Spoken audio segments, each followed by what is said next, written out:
Hello friends, అందరికీ good morning. ఈరోజు ఉప్పు చేపలు టమాటా కర్రీ చేశానండి. దానికోసం ముందుగా ఉప్పు చేప శుభ్రంగా హాట్ వాటర్లో నానబెట్టి వాష్ చేసి ఇలా డీప్ ఫ్రై చేసి పక్కన పెట్టి ఉంచాను. టమాటోలేమో ఇలా చాప్ చేసి పక్కన రెడీగా ఉంచానండి, ఒక 3 టమాటోస్ వరకు. తర్వాత ఉల్లిపాయ పచ్చిమిరపకాయ ఉంటుంది కదా, ఇలా ఫ్రై చేశాను.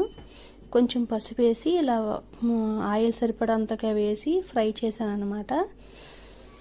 తర్వాత టమాటాలు చాప్ చేసి వేసేసి కొంచెం దీనిలో సాల్ట్ అనేది చూసి వేసుకోవాలి.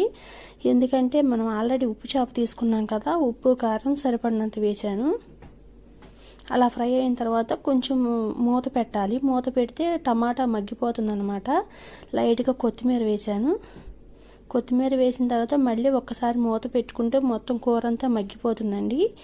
మనం ఇప్పుడు ముందుగా రెడీ చేసి పెట్టుకున్న ఉప్పు చేప ముక్కలు ఉంటాయి కదా, ఫ్రై చేసినవి, అవి దించే ముందు దానిలో ఒక్కసారి కలిపేసి ఒక్కసారి మూత పెట్టి బాయిల్ చేసి తీసేస్తే మనకి టమాటో ఉప్పు చేపల కూర రెడీ అయిపోతుందండి. చాలా టేస్టీగా ఉంటుంది.